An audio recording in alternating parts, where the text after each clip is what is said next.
This news program is proudly brought to you by Paradise Foods, celebrating 90 years in PNG.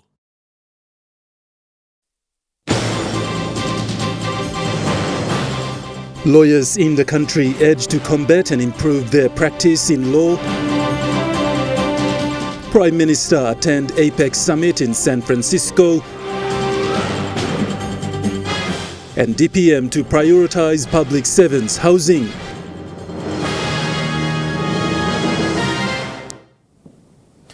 A very good evening. This is Monday's News. I'm Godwin Eki. Thank you for joining us. Justice and Attorney General Secretary Dr. Eric Kwa gave his keynote address highlighting improvements in the reforms on legal practice, in which one of them was on the Attorney General Advisory Committee. He made these statements on Saturday, the 11th of November, 2023, during the Class of 2003 Legal Training Institute Cohorts and Council's 20 years anniversary.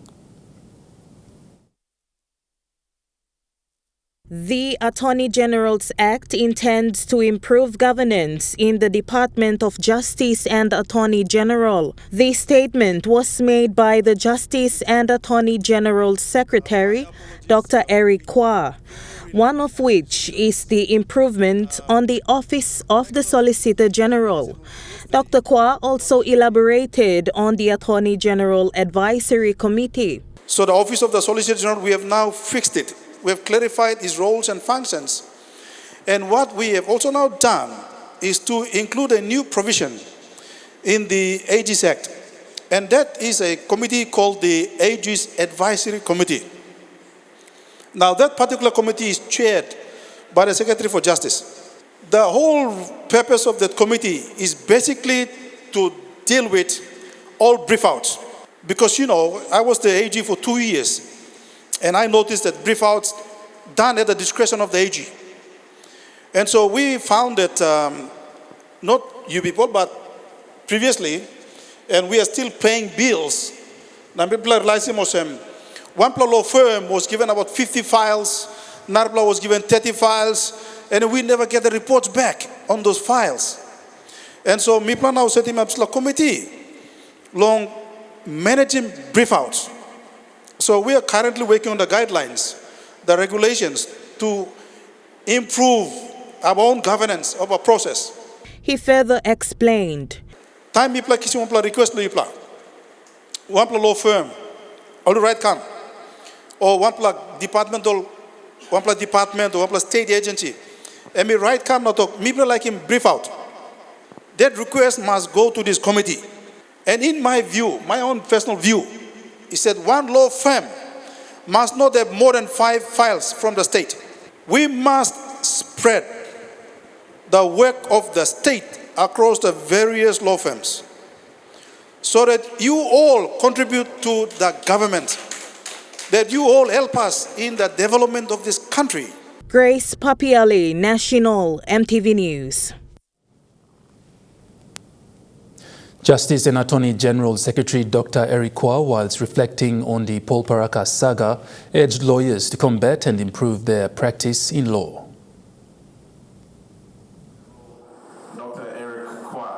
Dr. Kwa, while announcing the improvements in the legal practice reforms, stated that the legal practice must be upheld.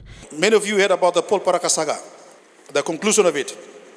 And I know that many of you think that it's a celebration, and a lot of the people in the country are saying, yes, the rule of law has succeeded. Yes, that's very true. But for me, as a Secretary for Justice, and I was the Attorney General for 2 years, that is a sad story for me. It's not a good story. It's a sad story for me because it's an indictment on our profession. It's a really big indictment. Long profession, believe me. Listen, me looking at me worry plenty. Long how we can be able to avoid those kinds of situations happening in the future. He elaborated on the Attorney General's test. We have now provided the Attorney General's test. So the pre and proper person is not just an interview. It now also requires a test.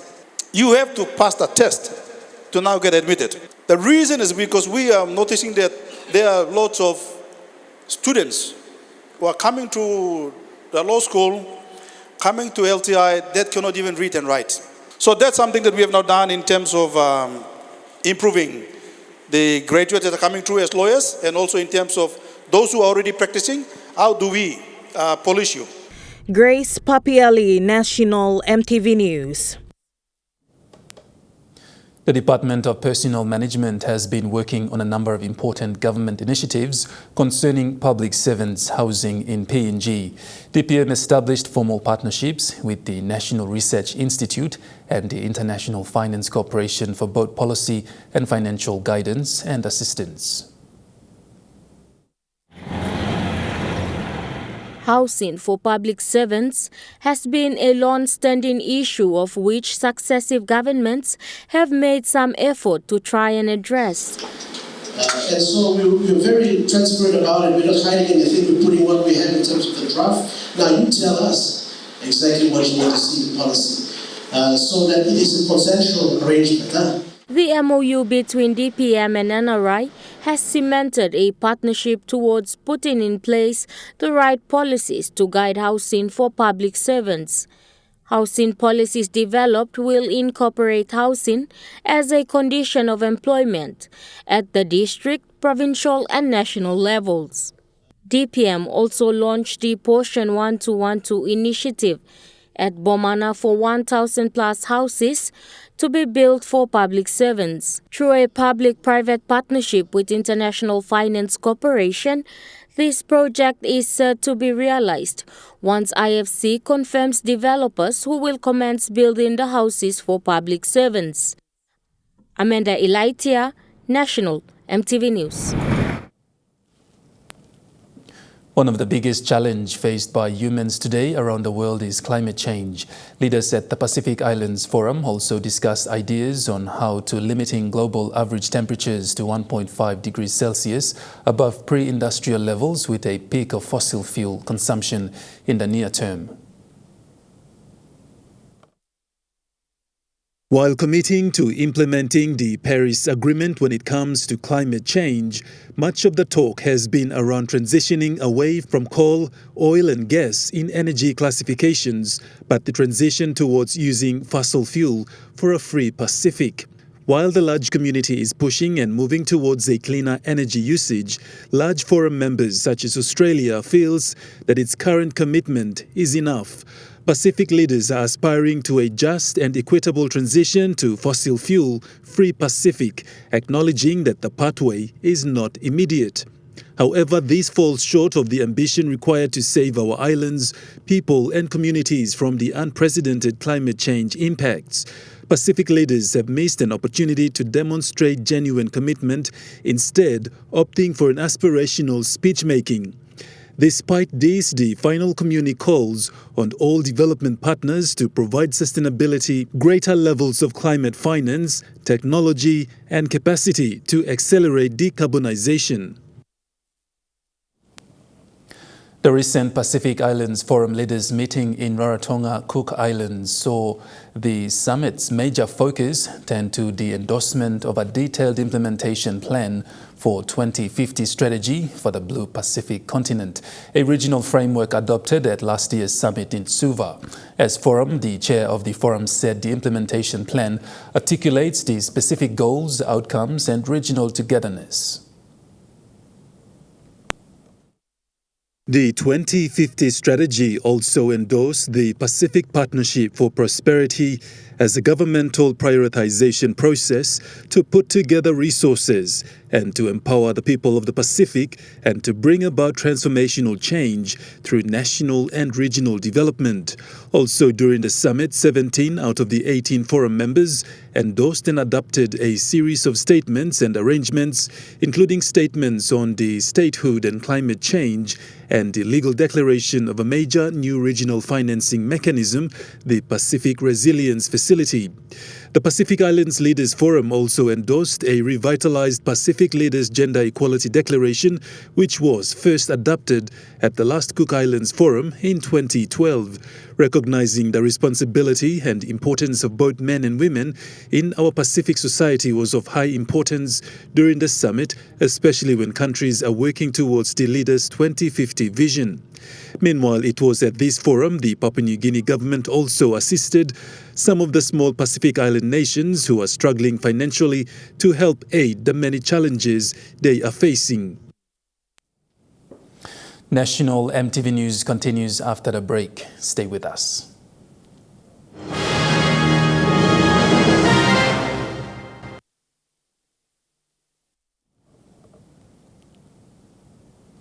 You're watching National Emtv News. The Office of the Prime Minister has refuted one of the headlines on the front page of one of the dailies, stating that the Prime Minister has stopped media freedom through an internal circular distributed to all First Secretaries of State Ministers, copying various officials for coordinated information dissemination.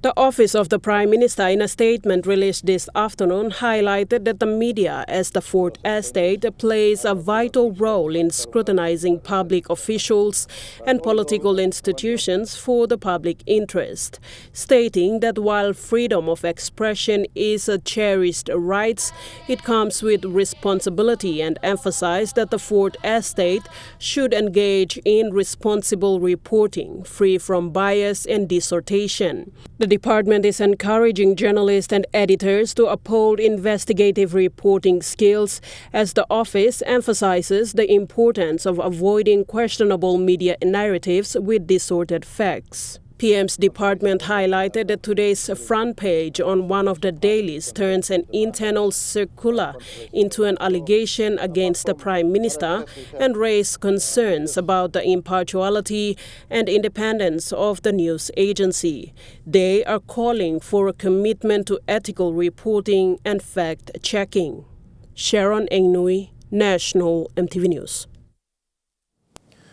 Meanwhile, Prime Minister James Marape departed the country this afternoon to attend the 2023 APEC summit that will be hosted in San Francisco in the United States under the theme Creating a Resilient and Sustainable Future for All. Marape stated that it is important PNG maintain its participation in this forum for the nation's interest in various sectors.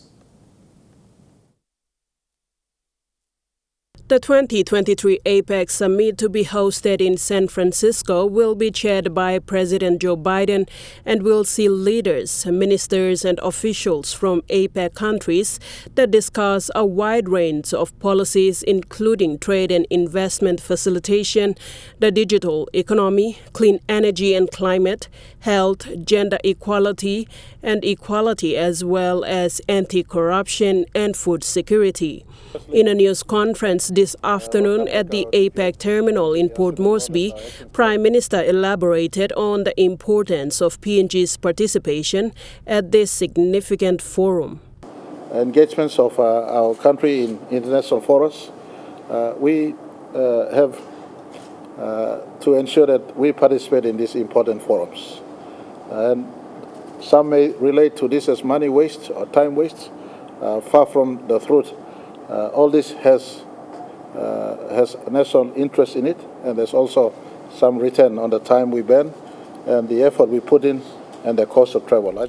Marape reiterated that some individuals have questioned such engagement and highlighting it as a waste of money. However, such engagement is crucial for the country's participation in this important forum that has 48% of trade and service and 62% of world's GDP and comprises of all the top economies in the country, which PNG is fortunate to be part of. Required, our presence is necessary, not just for the APEC family of nations, but more importantly, for continued progress of PNG's national interest. And consistently with our leadership's core focus, we have been focusing on attracting investments into the space of not just harvest of our raw resources, but more importantly, progress to the downstream processing sector in our country. So I'm traveling to APEC for this meeting. There'll be, in as far as I am concerned, 2 days participation in the meeting, because we lose 1 day. My turnover my return would be very, very immediate after the last meeting has been concluded, representing our country. Marape added that the other significant factor is to contribute pieces to the table while representing not just PNG but other Pacific Island countries, as well to raise similar issues that we share in the region. Sharon Engnui, National Emtv News. Prime Minister James Marape in a news conference this afternoon revealed that the budget lockup will be on the 28th of this month and Parliament will resume next week. Prime Minister Marape highlighted that citizens will witness the outcome of the work the government has achieved in the last few years, emerging in the structure of the budget. Parliament would resume next week as we come back. I want to indicate that the Treasurer has given his view that the budget lockup would be on the 28th, if I'm not wrong, the Tuesday after next Tuesday. Budget lockup would be on the 28th. Parliament would resume on the 21st, and it's all business go for us as a coalition of leaders, and I'm happy. The people of Cunabao turned up in numbers to witness the commissioning of a new double classroom by member for Kerawagi Open MP Francis Sinue. The new double classroom is situated at Gawakonda Primary School in the Kerawagi district of Chimbu Province. The Kerawagi District Development Authority, under the DSIP grants of 250,000 kina, funded the new double classroom for the school. MP Siune urged all community leaders and the community to take ownership and look after the significant infrastructure that will benefit the school in the long run. Principal Education Advisor for Simbu Kutna Bepwik pointed out Kerawagi for having good infrastructure privileges than the other districts. The new classroom will help improve the standard of teaching and learning in the school. Gawakonda Primary School started 5 years ago with a total of 8 teachers and 205 students to date. With many schools needing infrastructure attention in the province, Gawakonda Primary School is one of the fortunate schools to have a new double classroom. Tamara Agavi, National Emtv News.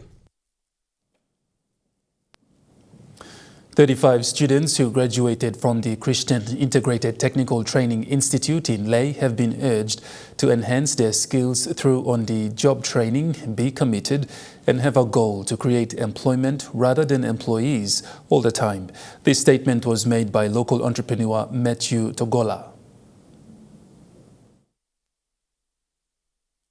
The 35 students graduated with diploma in their various fields of studies such as accounting, auto-mechanical, heavy equipment fitter, building and carpentry, business management and theology. CITTI is always at the forefront, providing second chances to youths and students through education. According to the Institute's director, Zachary Kipsey, the Christian Integrated Technical Training Institute, PNG, has been prioritizing capacity building for every student who has enrolled in this institute to pursue their studies. Many students and youths have shown interest to pursue their studies in this institute, and he hopes to see an increment in enrollment for 2024. Mr. Kipsey extended his acknowledgement to the Institute's corporate sponsors and the technical industry that took its students for practical skills training. Gladys Skilla, National Emtv News.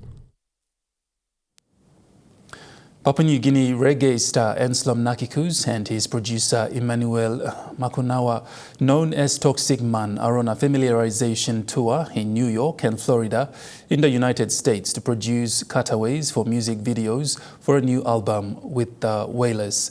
Anslom Korea, as a rising reggae singer, has received great support from reggae greats such as lead singer of Big Mountain, Jacqueline Quino, McWinney, Third World singer A.J. Brown and Aston Barrett Jr. of the Wailers, earning him a seat with a reggae artist in the USA. Lead singer for Third World, A.J. Brown, said he looks forward to work with Anslom. He said Anslom is poised to become a major player in the recording industry worldwide, with work currently being done on a 12-track album with the Wailers and a world tour next year. Anslom looks set to be Papua New Guinea's first international reggae star. The album with the Wailers is songs about positive messages and spirituality. Anslom is not only been recognized internationally in the world of reggae, but the Papua New Guinea government is slowly realizing how Anslom's music can have a direct impact on the country's tourism industry. According to Anslom, he is grateful for the support from the PNG government through the National Gaming Control Board. This support will go on to promote PNG on the biggest tourism platform ever done before via music. When the album is released, it will be a massive platform for tourism opportunities for PNG. It has become a topic of discussion that has started between Anslom's management in PNG and the USA. Gladys Kila, National Emtv News. And now looking at the Nest Fund market report, the Kina closed lower at $0.2685 in the interbank market. At Bank South Pacific, your Kina was buying $0.2610, $0.4078 Australian dollars, $0.2368 euro, 39.23 Japanese yen. Looking at commodity prices at New York closed, gold is trading higher, coffee closed lower, cocoa closed higher, copra closed higher, palm oil closed lower, crude oil is trading higher, and copper closed lower. And on the stock market, the Dow Jones closed higher, the ASX 200 is trading lower, and the All Ordinaries is trading lower. National Emtv News continues after the break. Stay with us.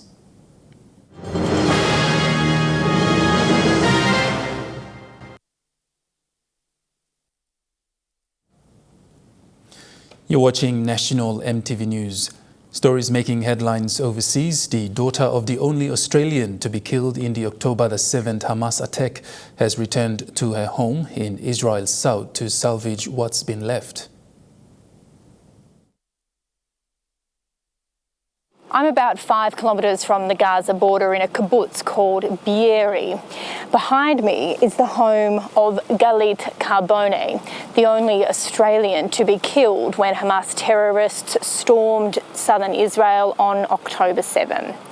We've come here today with her daughter, Nicole, as she has returned to the community where she grew up and where her mother died. This is the house I grew up in. That moment she told me, listen, they're here for me. I'm closing now. And she hung up the phone. And that was it. That was it. She was smart enough to close up the phone so I won't hear what came up next. I don't understand. How can anybody walk inside, seeing her in the dark, sitting by herself, with the good eyes, with no hesitation,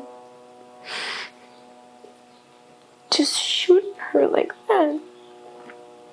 Why would you do that? Why would you do that?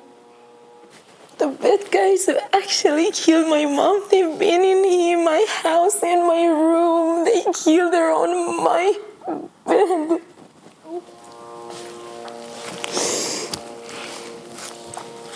She was everything to me. She was my best friend. I never realized they're gonna take away my mom. I just realizing it.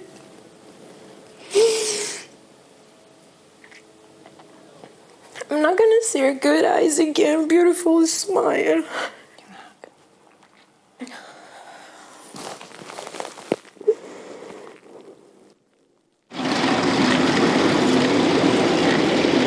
More than 80 people were killed here on October 7 and more than 30 from this community were taken hostage. And of those who survived, they say they do want this kibbutz to be rebuilt, their paradise, as they tell me.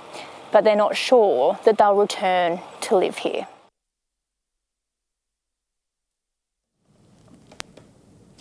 The European Union has condemned an escalation of violence in Sudan amid reports more than 100,000 people were killed. Comes amid the ongoing war between Sudan's army and Rapid Support Forces paramilitary. The EU's chief diplomat, Joseph Borrell, says the latest atrocities are seemingly part of a wider ethnic cleansing campaign conducted by the RSF. The Thai holiday island of Phuket has an influx of Russians buying property and setting their own businesses, causing tension with locals.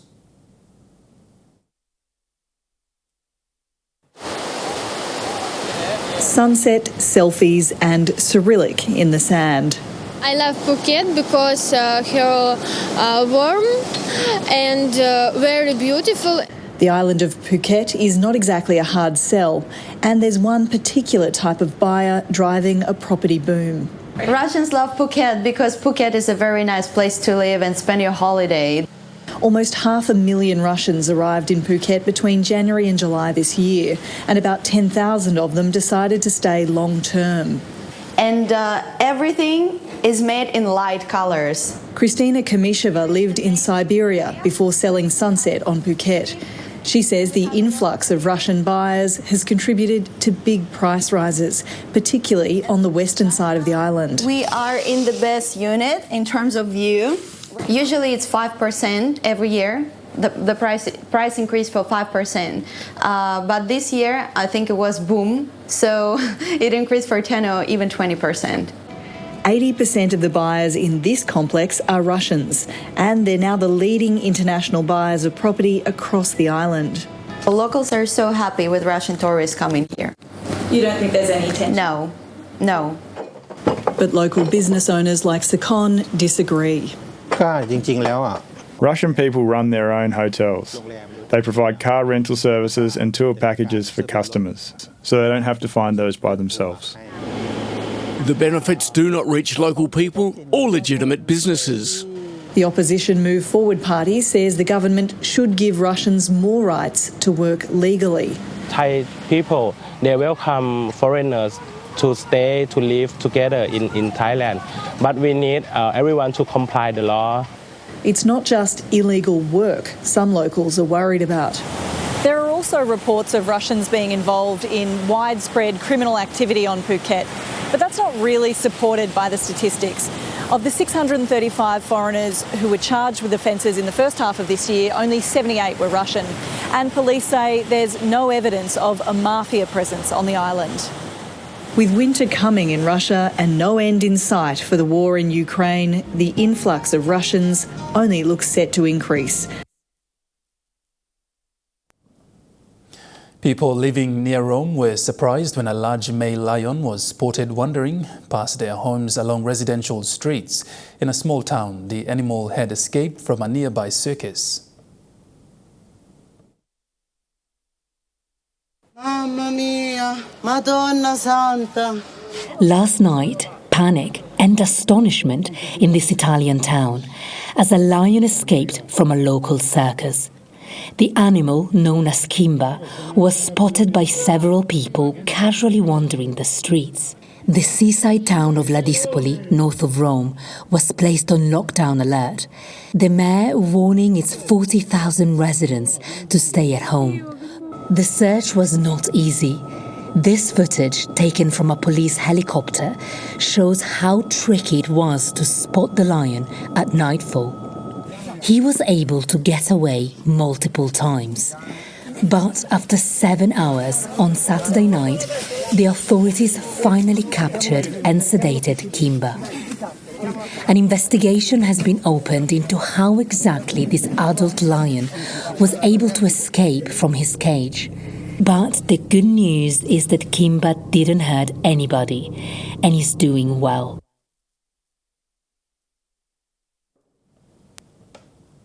And National Emtv News continues after a break with Trukai Sports. Stay with us.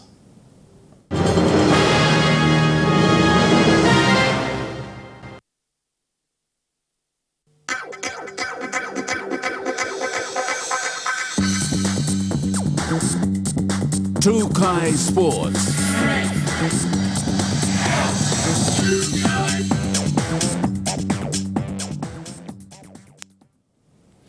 Welcome to Trukai Sports. The first group of 123 athletes and officials for PNG contingent to the Pacific Games arrived in Honiara, Solomon Islands today. The team includes the basketball 5-on-5, football and table tennis, with the opening ceremony for the Pacific Games set for the 19th of this month. The second charter for the team will leave on Wednesday, the 15th of this month. The Games are set to kick off on the 20th of November 2023. In rugby, Port Moresby Harlequins and the Cobra Tens International in Kuala Lumpur, Malaysia, winning 3 matches out of 5, earning themselves a third spot in the tournament. With an exceptional debut in the Cobra Tens International, Day 2 of the 2 days tournament saw Harlequins go head-to-head with host Malaysia Cobras and Darwin's Casuarina Cougars. The day saw Harlequins defeated by host Cobras 20-0, but that did not stop the Harleys taking down Darwin's Casuarina Cougars 12-5 points. The win against the Cougars puts the new kid on the block Harlequins on third spot, a great way to commemorate the club's 30th anniversary. Harlequins head coach Billy Rapilla expressed that at the end of the day, the players got the opportunity for the exposure and experience at an international stage. The Harlequins are expected back in the country tomorrow. The Cobra Tens is the world's premier rugby tens tournament, which is organized annually by the Cobra Rugby Club of Malaysia. The 2-day competition saw participation of teams from New Zealand, Australia, South Africa, Singapore, Fiji and host Malaysia in Petaling Jaya, Kuala Lumpur in Malaysia. Natasha Ovoy, Trukai Sports. The Hidomo Rugby League ended its inaugural Hidomo Nines tournament in Alotau on Friday, with Team Ave taking home the cup. After 5 days of intensive competitions between 20 teams in the heart of Alotau, Milimbe Province, Hidomo Nines tournament last week saw winners from the cup, plate and bowl trophies. Coming out on top was Ave, winner of the cup with Minaru Storms as runner-up. The Koita Cowboys lay claim as plate winners with the Alotau Hidomo as runner-up, while D12 took home the bowl with Colwyn Guides as the runner-up. Earning himself player of the tournament was Alotau Hidomo's Simon Tau, who won himself an Air Niugini trip for 2 to any destination in the country with return tickets. In attendance for the grand final was the member for Alotau, Ricky Morris, and manager for Air Niugini Alotau, Sarah Kimmins. Impressed with the turnout of the event, the member for Alotau assured his support for next year as well. Being a first-of-its-kind tournament in Alotau, the Hidomo Nines competition kicked off on the 6th of November and ended on the 17th of this month. Natasha Ovoy, Trukai Sports. In netball, the Port Moresby private company netball club halfway through their round 1 competitions. The competition's vice president, Caroline Genia, also mentioned the participation of 2 members of the Peppers.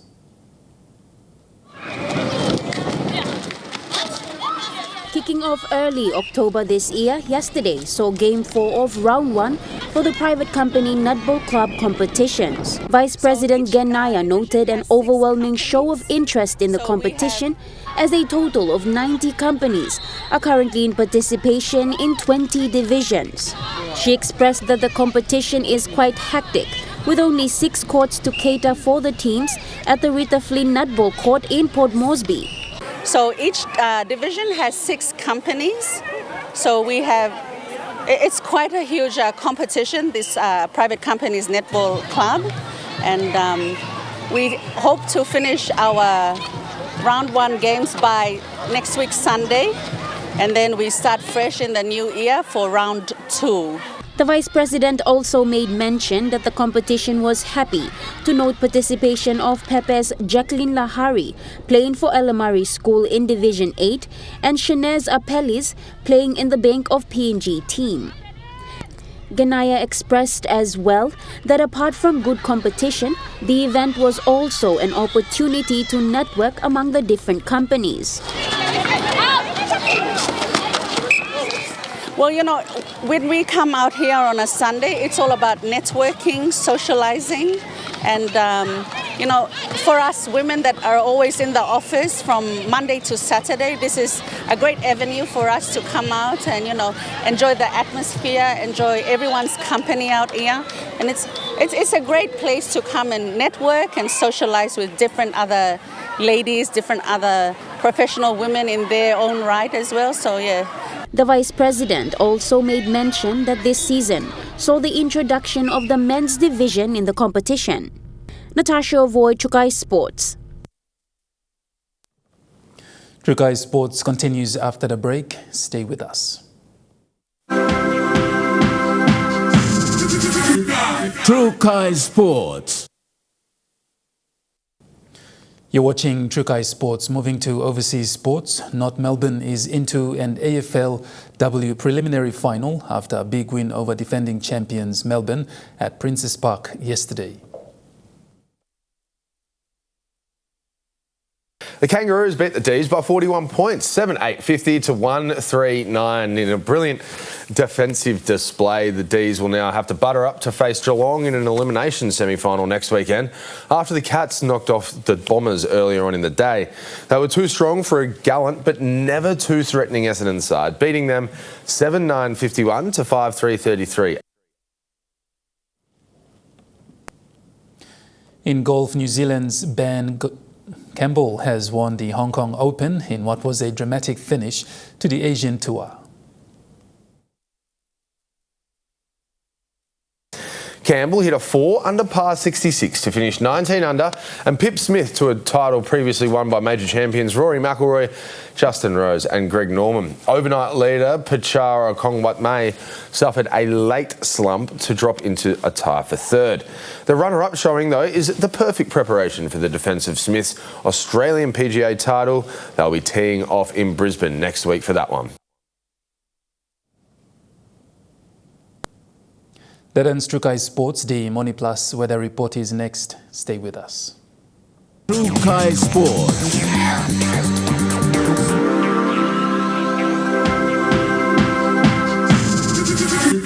Chukai Sports.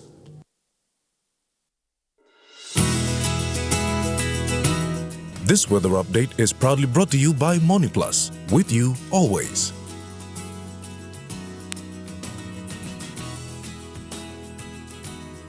Weather forecast for the next 24 hours. Southern region, Port Moresby, Kerema, mostly fine. Daru, Alotau and Popondetta, partly cloudy. In the Momase region, Lae and Medang, mostly fine. Wewak, partly cloudy. Vanimo, partly cloudy with few afternoon showers. And in the New Guinea Islands region, Lorengau, partly cloudy with few afternoon showers. Kavieng, a shower or two. Kokopo and Rabaul, partly cloudy. Kimbe, mostly fine. Buka, few showers. And in the Highlands region, Mount Hagen, morning fog clearing into partly cloudy. Goroka and Kundiawa, partly cloudy with a chance of rain showers. Mendi and Wabeg, partly cloudy.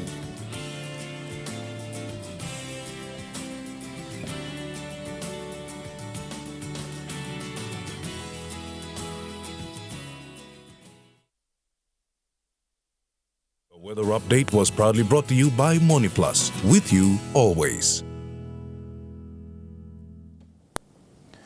And that wraps up the news, sports and weather for Monday, the 13th of November 2023. From all of us here, pleasant viewing. Good night.